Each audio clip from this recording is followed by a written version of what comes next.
Welcome to our YouTube channel. আমরা lesson 9 পড়ছিলাম। কি পড়ছিলাম? The birds I. আমরা এই পর্যন্ত পড়েছিলাম যে পঞ্চপাণ্ডব আর 100 কৌরব ছিল, তাদের মধ্যে ভালো তীরন্দাজ কে সেটা পরীক্ষা করার জন্য তাদের গুরু দ্রোণাচার্য একটা পরীক্ষার আয়োজন করেছিল। সেই পরীক্ষায় দুর্যোধন, যুধিষ্ঠির, ভীম, নকুল, সহদেব সকলেই তাদের লক্ষ্য ঠিক না থাকার কারণে তাদের গুরু তাদেরকে বাতিল করে দেয় এবং সবশেষে আসে অর্জুনের পালা। এবার আমরা দেখে নিই। দেখো, can't you see the trees and the sky, or perhaps the branch where the bird is sitting? His teacher asked. কি বলছে? তার গুরু দ্রোণাচার্য বলছে, কাকে বলছে? অর্জুনকে বলছে যে তুমি কি গাছ, আকাশ, এমনকি পাখিটি যে ডালে বসে আছে, এমনকি তুমি সেই ডালটিও দেখতে পাচ্ছ না? নো গুরুদেব, all I can see is the eye of the bird and nothing else, said Arjuna, holding his bow steadily. Arjun তার তীরধনুক ধরে থেকে একাগ্রভাবে তার তীরধনুক ধরে থেকে সে তার গুরুদেবকে বলছে, না গুরুদেব, আমি শুধু সেই পাখিটির চোখটি দেখতে পাচ্ছি, আর অন্য কিছু দেখতে পাচ্ছি না। Now Dronacharya was very glad. এবার দ্রোণাচার্য খুব খুশি হলেন। He praised Arjuna for his immense concentration.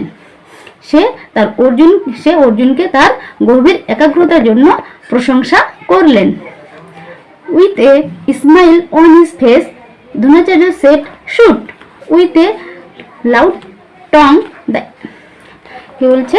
এবার দ্রোণাচার্য তার মুখে হাসি নিয়ে বলছে, অর্জুন তুমি এবার শুট করে দাও, মানে গুলিটা ছুঁড়ে দাও। With a loud twang the arrow sprang from the bow and struck the bird's eye. এবার কি হলো? ধনুকের ছিলা থেকে তীরটি টঙ্কার শব্দ করে বেরিয়ে গেল এবং সেই পাখিটির চোখে বিঁধে গেল। কি বিঁধে গেল? তীরটি, যেটি অর্জুন ছুঁড়েছিল। Dronacharya turned to the other princes. Dronacharya যে তার রাজপুত্র ছিল তাদের দিকে ঘুরে দাঁড়ালেন। তারা তো সবাই একপাশে দাঁড়িয়েছিল যে অর্জুন কিভাবে পারছে সেটা দেখার জন্য। এবার দ্রোণাচার্য তাদের দিকে ঘুরে দাঁড়ালেন। He said, did you all understand the reason of this test? Dronacharya বলছে, এবার তোমরা কি বুঝতে পারছো পরীক্ষা নেওয়ার কারণটা কি? Always remember, when you aim for something you must look at the target and nothing else. বলছে যে তোমরা সবসময় মনে রাখবে, যখন তোমরা কোনো কিছুকে নিশানা করছো, তোমাদের নিশানা সেই লক্ষ্য বস্তুর দিকেই থাকবে, তোমাদের দৃষ্টি সেই লক্ষ্য বস্তুর দিকেই থাকবে, অন্য কিছুতে নয়। Only with intense concentration can one strike the target. কেবল গভীর একাগ্রতায় বা গভীর মনোসংযোগী কোনো কিছুকে আঘাত করতে পারে। নিবিড় মনোসংযোগ হলে কোনো কিছুকে মানুষ সেটাকে আয়ত্ত করতে পারে। All of you saw other things like the trees, the fruits, the leaves and the people, because you were not concentrating on the task given to you. Dronacharya যে রাজপুত্র ছিল ওদেরকে বলছে যে তোমরা গাছ, ফল, ফুল এবং আরো অন্য লোকজন দেখছিলে, কারণ তোমাদের মনোসংযোগ যে কাজটির প্রতি তোমাদের দেওয়া হয়েছিল সেই কাজটির প্রতি তোমাদের মনোসংযোগ ছিল না, সেজন্য তোমরা অন্য জিনিস দেখতে পাচ্ছিল। It was only Arjuna who had actually concentrated.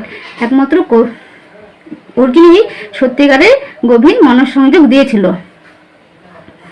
So now all of you know why Arjuna is the best student. এবার তোমরা জানতে পারছো যে অর্জুন সব থেকে ভালো শিষ্য কেন।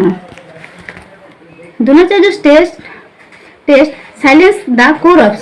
দ্রোণাচার্যের এই পরীক্ষা কৌরবদের মুখ বন্ধ করে দিয়েছিল। কেন? যে তারা সবসময় অর্জুনকে একটা হিংসা মনোভাব নিয়ে দেখছিল, সেটা তাদের সহ্য হচ্ছিল না।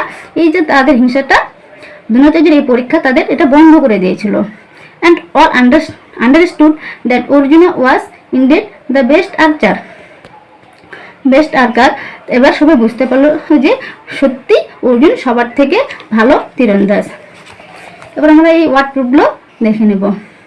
দেখো কি বলেছি, উডল্যান্ড, উডল্যান্ড মানে হলো ফরেস্ট, মানে বন জঙ্গল। সিক্রেট, সিক্রেট মানে হলো গুপ্ত বা যেটা লুকানো আছে। রিভেলরি, এটা এগুলো দেওয়া আছে তার নিয়ারেস্ট মিনিং।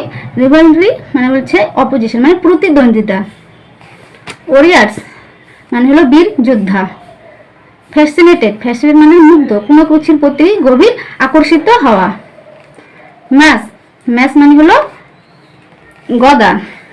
ডিসেবলস, ডিসেবলস মানে শিষ্য বা স্টুডেন্টস। কনসেন্ট্রেশন, কনসেন্ট্রেশন হলো মনোসংযোগ। ইমেন্স বলছে গভীর, বা যেটাকে বলতে গভীর বা অনেক বড়। টং মানে ধনুকের ছিলা থেকে যখন তীরটি বেড়ে যায় তখন একটা আওয়াজ হয়, সেই আওয়াজটিকে বলা হয় টং। আজকে এতটুকুই, তোমরা ভালো থাকবে। Thank you.